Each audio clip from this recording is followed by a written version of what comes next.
প্রিয় উপস্থিতি, তবে আমাদের অবস্থা আজ এত নাকচ হয়েছে, আমাদের অবস্থা আজ এত খারাপ হয়েছে যে রাসূলুল্লাহ সাল্লাল্লাহু আলাইহি ওয়াসাল্লামের শানে গালি দেওয়া হয়, তার শানে গুস্তাখি করা হয়, অপমানবোধক শব্দ তার শানে ব্যবহার করা হয়, আর আমরা কেবল চুপ করে বসে থাকি।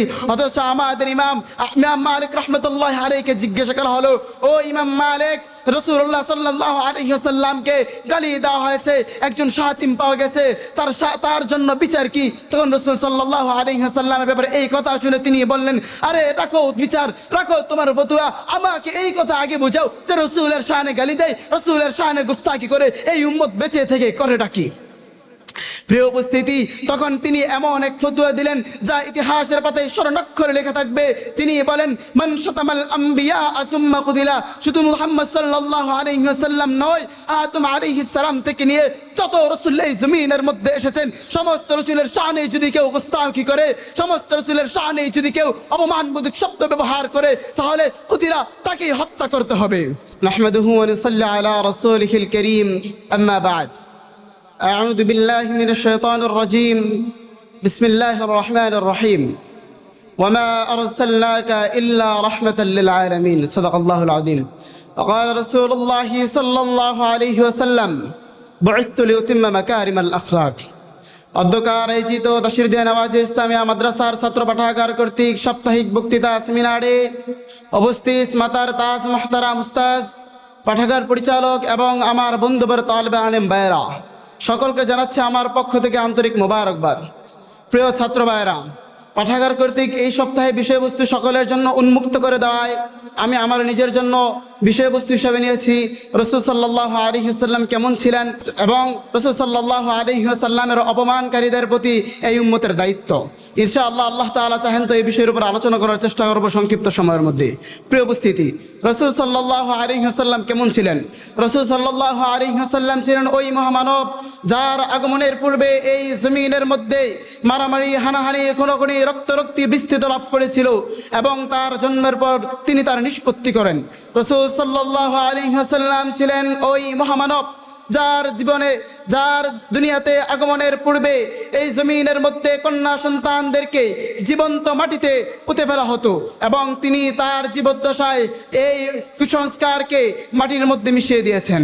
প্রিয় উপস্থিতি, রাসূলুল্লাহ সাল্লাল্লাহু আলাইহি ওয়াসাল্লাম ছিলেন ওই ব্যক্তি যার আল আমিন উপাধি গোটা আরব জুড়ে ছড়িয়েছিল। প্রিয় উপস্থিতি, রাসূলুল্লাহ সাল্লাল্লাহু আলাইহি ওয়াসাল্লাম ছিলেন ওই ব্যক্তি যিনি সকলের কাছে আল আমিন আর সাদিক নামে উপাধিত ছিলেন। প্রিয় উপস্থিতি, রাসূলুল্লাহ সাল্লাল্লাহু আলাইহি ওয়াসাল্লাম ছিলেন তার সঙ্গীদের প্রতি এইরূপ। আল্লাহ তাআলা বলেন, ওয়াল্লাযীনা মাআহু আশিদ্দাউ আলাল কুফফার, তিনি তার সঙ্গীদের প্রতি ছিলেন একেবারে সদয়, যার ফলস্বরূপ আমরা রাসূলুল্লাহ সাল্লাল্লাহু আলাইহি ওয়াসাল্লামের সাহাবা জুলাইবিব রাদিয়াল্লাহু তাআলা আনহুর থেকে, তার জীবনী থেকে বুঝতে পারি। প্রিয় উপস্থিতি, রাসূলুল্লাহ সাল্লাল্লাহু আলাইহি ওয়াসাল্লাম ছিলেন গোটা জমিনের জন্য একটা রহমত স্বরূপ, যার ফলশ্রুতিতে আল্লাহ তাআলা বলেন, ওয়ামা আরসালনাকা ইল্লা রাহমাতাল লিল আলামিন। প্রিয় উপস্থিতি, রাসূলুল্লাহ সাল্লাল্লাহু আলাইহি ওয়াসাল্লামের চরিত্র ছিল এমন পবিত্র যে গোটা দুনিয়ার সমস্ত পবিত্রকে যদি এক পাল্লায় রাখা হয় আর রাসূলুল্লাহ সাল্লাল্লাহু আলাইহি ওয়াসাল্লামের পবিত্রতাকে যদি এক পাল্লায় রাখা হয়, অবশ্যই রাসূল সাল্লাল্লাহু আলাইহি ওয়াসাল্লামের পবিত্রতার পাল্লা ভারী হবে। যার ফলশ্রুতি রাসূল সাল্লাল্লাহু আলাইহি ওয়াসাল্লাম নিজেই বলেন, বুইসতু লিউতিম্মা মাকারিমাল আখলাক, অর্থাৎ আসমানের নিচে জমিনের উপরে আদম আলাইহিস সালাম থেকে নিয়ে আজকের এই দিন পর্যন্ত যারাই এই জমিনের মধ্যে এসেছে এবং যারাই এই জমিনের মধ্যে আসবে কিয়ামত পর্যন্ত সমস্ত মানুষের চরিত্র থেকে বুইসতু লিউতিম্মা মাকারিমাল আখলাক, আমি মুহাম্মদের চরিত্র উত্তম। প্রিয় উপস্থিতি, কিন্তু আশ্চর্যজনক আর অবাক করা বিষয় হলো যে এই মানুষটা এত গুণে গুণান্বিত ছিলেন, যে এই মানুষটা পৃথিবীর সবচেয়ে সৎ চরিত্রের অধিকারী ছিলেন, যে এই মানুষটা দুঃখীর দুঃখ নিজের মধ্যে ভাগ করে নিতেন, ওই মানুষটার চরিত্র নিয়েও আজ প্রশ্ন করা হয়।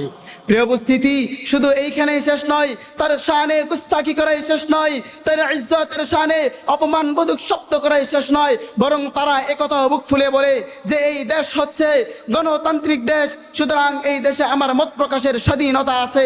আর আমি মুহাম্মদ সম্পর্কে যে কথা বলি সেটা হচ্ছে আমার মত প্রকাশের স্বাধীনতা।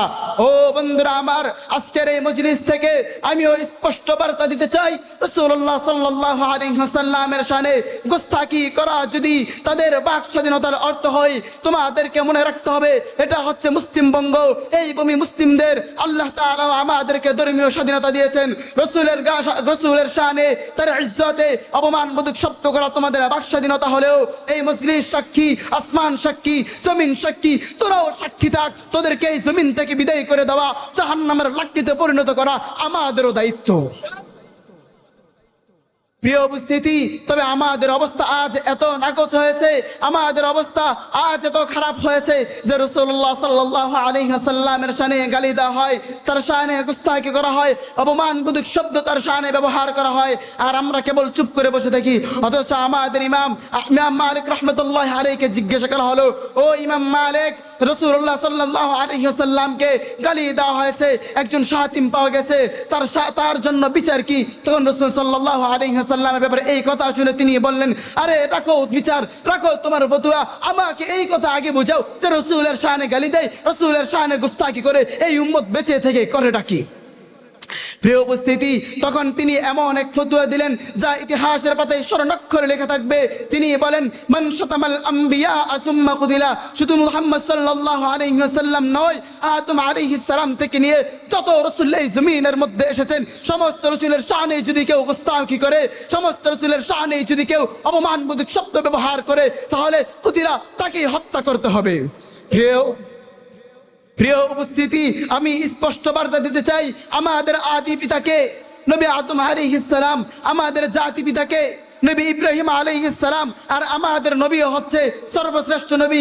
সুতরাং নবীর সন্তান আমরা, আমাদের শরীরের মধ্যে নবীর রক্ত প্রবাহিত হয়, আমাদের বংশের মধ্যে নবীর রক্ত প্রবাহিত হয়। আর নবীদের গায়ে রক্ত নিয়ে নবীদের ব্যাপারে গুস্তাখি করবে, নবীদের ব্যাপারে অপমানবোধক শব্দ ব্যবহার করবে, এইটুকু সহ্য করার মতো ক্ষমতা আমাদের নাই।